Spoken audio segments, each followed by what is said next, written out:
that uplifting, motivating song leading the way all this month. We are focusing on the truth that in this world will set us free. With God, all things are possible. And when we're aligned with the God in us, we're unstoppable. There is nothing that we can't know or accomplish or experience. Nothing. Nothing that we can't be and see and do and have as long as we don't get in our own way. There's nothing and no one other than ourselves that can attract anything to us or keep anything away from us. Only we can do that. The gift of life experience in this physical realm is an individual gift for each of us. And it's for each of us to open and to live as we choose to live it. It's our holy earth agreement with the pure positive energy that created us to create a unique expression in life as our life. That's why no one can think for us. That's why no one else can emit a vibration for us or attract our good to us. Our reality, our perception of life, of ourself in life, is shaped entirely by our own emotional focus and our own vibrational offering. We read in the way of the heart, just as you would go to the grocery store and choose what you will have for dinner, and then go home and experience your creation, so too do you choose each experience. When you choose a perception, you lodge it in your mind. Then it expresses itself through the body, through the environment that you create around yourself, and through the friends that you would call into your awareness. Every aspect of the life you live is the symbol of what you have chosen to experience, and therefore to convey throughout creation. We create what we want, and we create what we don't want through our attention to it, through our focus on it, or simply our belief that we can experience it. Often it's our fear that we can experience it. The only difference in our creating what we want and our creating what we don't want to experience is that we know we're creating what we want by the good feeling within us that lets us know that we've accepted whatever it is as ours right now to experience in physical form, and that we know that it's on its way. That good feeling is essential. It's the feeling of, yes, it's mine now. I feel it, I know it, and nothing can stop it from coming into my experience. Nothing. It doesn't matter if what we want hasn't been seen by this world before. It doesn't matter if what we want is a healing of a disease that hasn't been cured in this world before. It doesn't matter if what we want to do or to have. It hasn't been done. And nobody's had whatever it is before in this world. And it doesn't matter how many people say no to us. We'll still experience whatever we choose to experience, because there is a power within us that always says yes to us. Always. Always. Nothing is impossible to us. Nothing is ever withheld from us by the source energy of love that creates for us. Anything our heart desires. And our heart always desires something good. Every moment. There's never a time, even when our mind is filled with judgment and criticism and blame, that our heart isn't desiring only love. In A Course of Love, we read, love is the condition of your reality. In your human form, your heart must beat for the life of yourself to take place. This is the nature of your reality. Love is as essential to your being as the heart to the body. You would not exist without love. It is there even if you're as unaware of it as you are of the beating of your heart. A baby is no less alive because it does not realize its heart is beating. And you are no less yourself, even though you do not realize that without love, you wouldn't exist. Our heart only wants to express those things that are the gifts of love. Patience and kindness, calmness and trust, compassion and acceptance, forgiveness and grace. Love is as much the heartbeat of life on earth as it is the heartbeat in heaven. Its holy rhythm is the vibration behind and within all of creation. Our heart right now, is beating with the same rhythm as the heartbeat of the infinite universe of love. And our heart wants what the universe wants. To extend itself to all living beings in the world around us.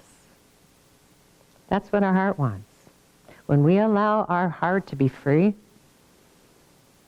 and open, we experience life as it's created to be. The Course of Love tells us every living being has a heart.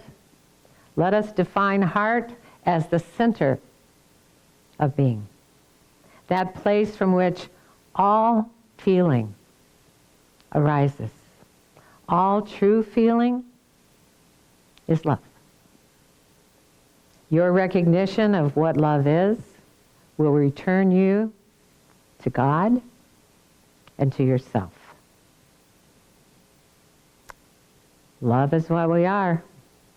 So we could say anytime we're not expressing the gifts of love, we're not being the one we're created to be. We're being untrue to our true self.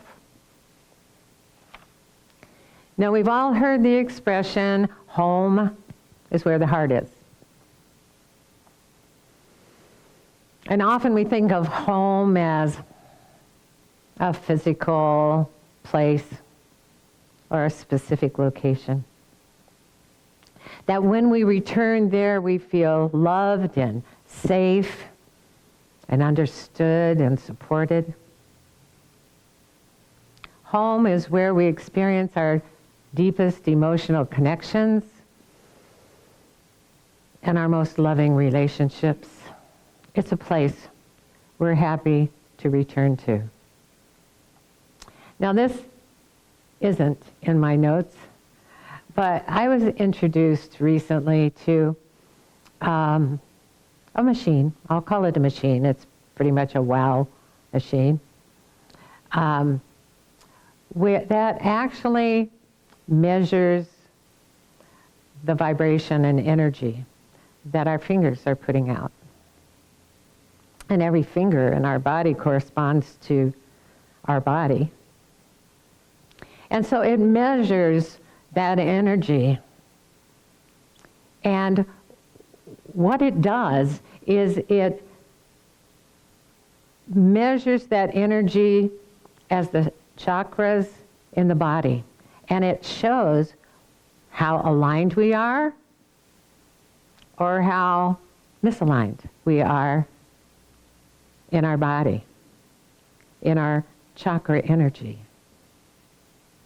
And the interesting thing for me is that I was shown a picture of someone, I didn't know whose chakras are kind of all over the place, which lets us know we're not this body. We're not just here, we're everywhere. And our chakras are out there. But when that energy being, that person's heart was in the right place, when through treatment, however that treatment went, whatever brought the energy of the heart to the center, where it belongs, that green light, that beautiful heart chakra. All the other chakras lined up. It's like a magnet. It just like all the way up. That's the chord that David said pleased the Lord. When our chakras are lined up, it plays a tune. It plays our individual contribution to the music of the universe. So now I have to figure out where I was before I started telling you about that, because our heart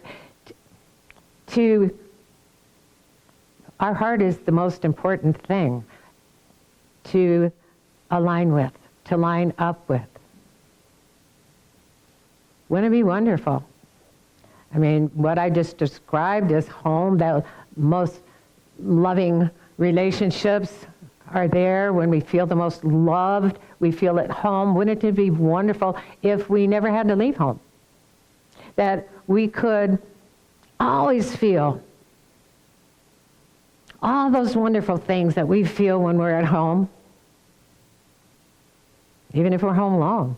When we're feeling just a calmness, when we're feeling loved and loving, when we're feeling supported. Wouldn't it be wonderful if we could feel that all the time?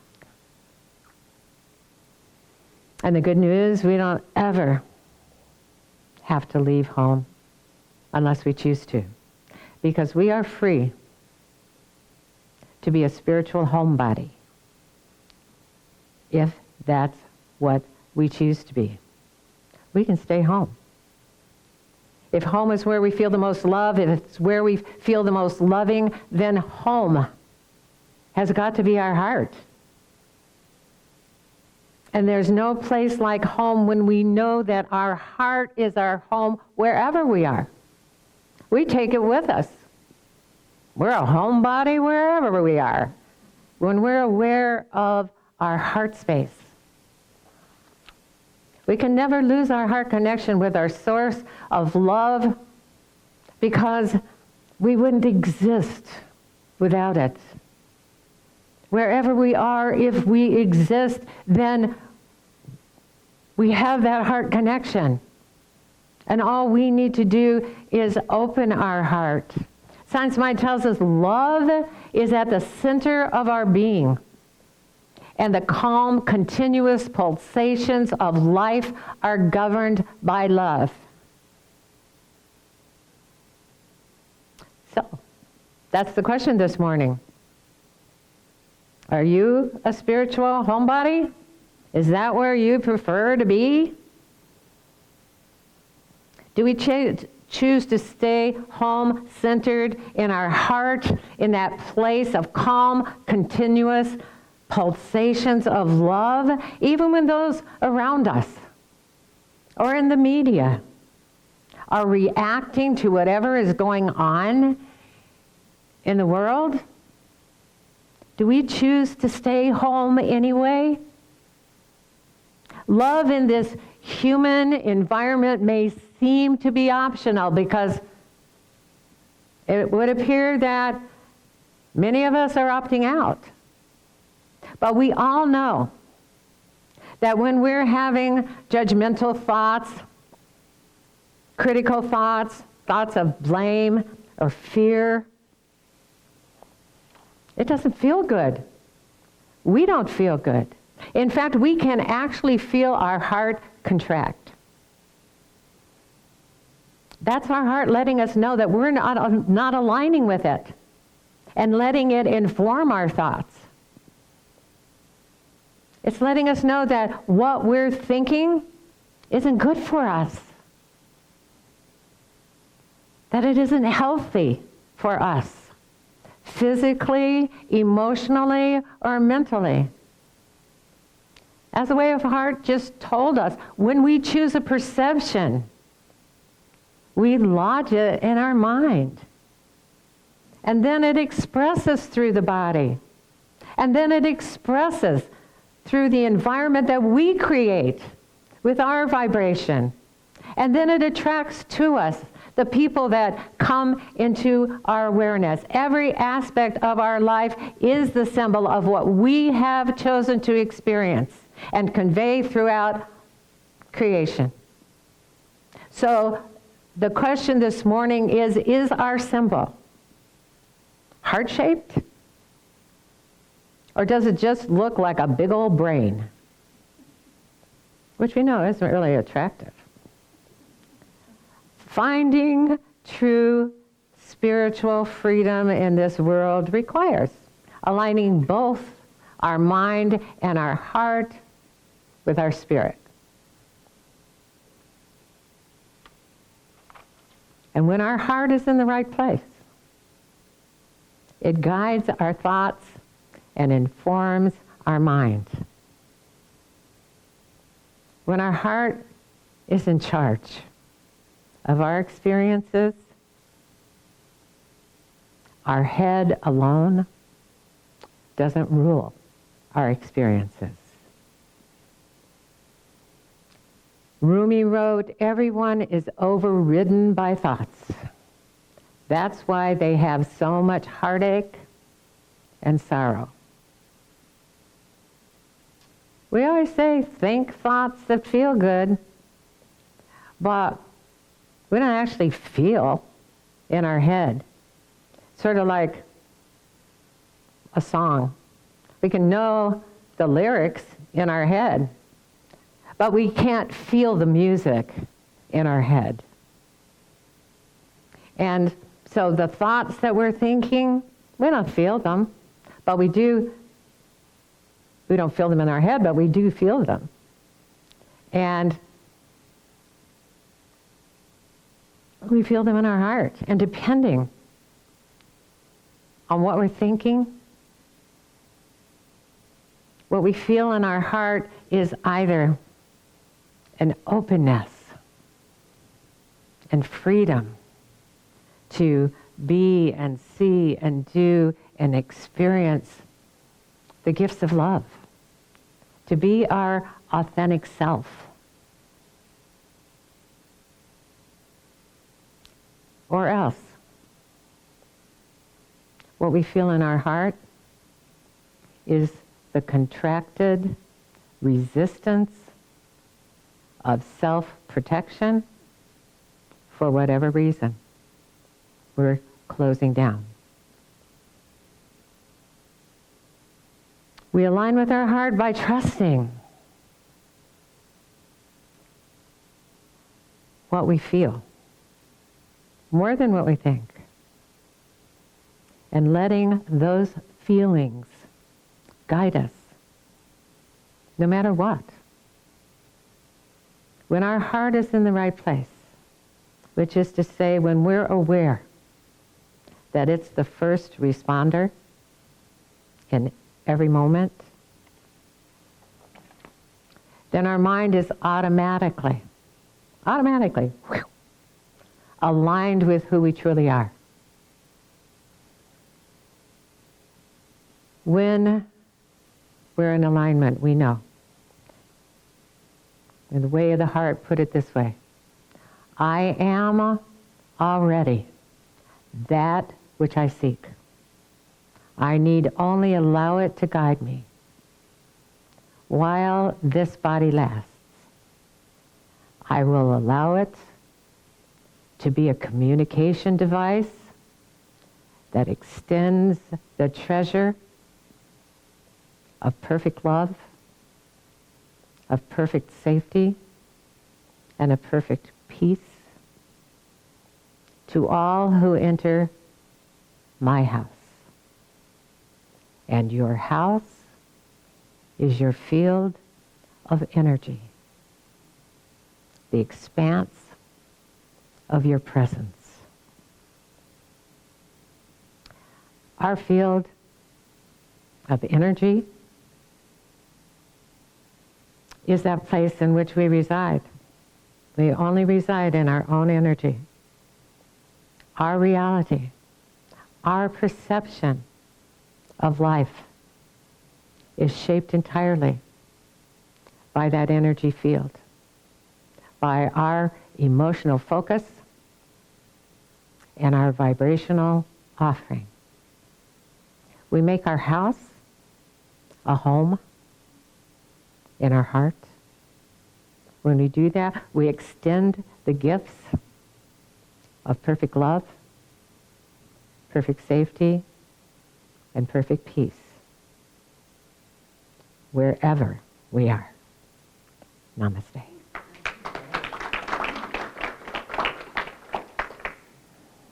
All righty.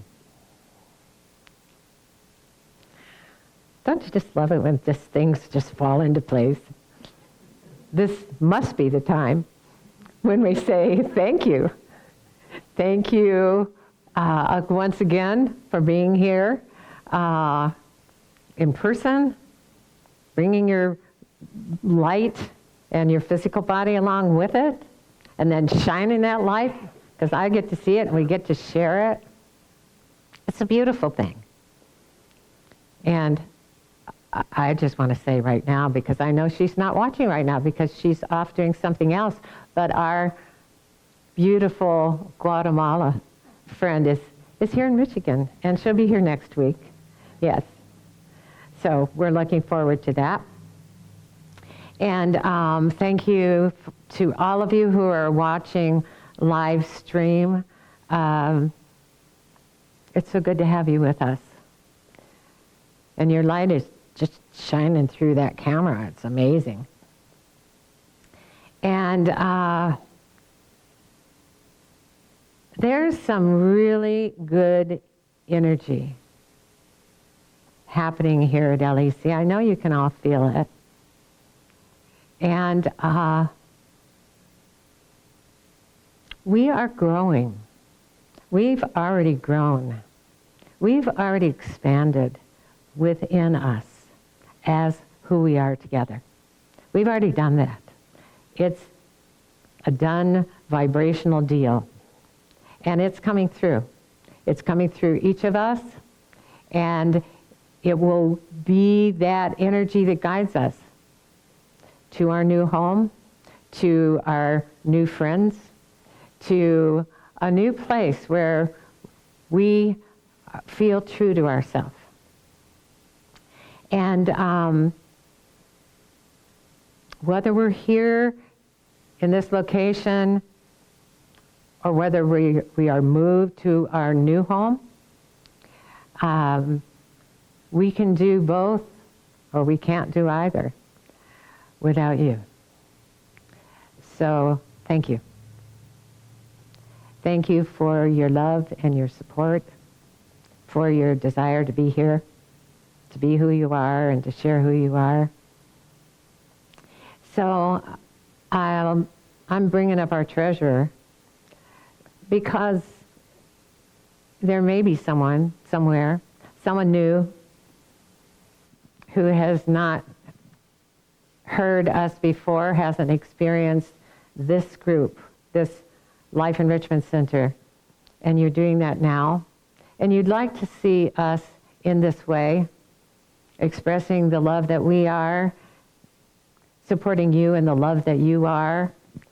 And that does require, in this world, financial support. So our treasurer, who just knows how you can do that, like the back of her hand, Dr. Jamie Phillips is here to tell you how. Good morning. Good morning. Well, first of all, I want to give a shout out to all of us that allow our hearts to be first responders. So here's a shout out to our first responders, ourselves. Woo, woo. All right. I love that line. Thank you for that talk. That was wonderful. If you would like to support the Life Enrichment Center, we would love to have your support. You can do so if you're watching this on Facebook, facebook.com/Life Enrichment Center. There's a donate button on that page. You can go to our website, lecflint.com.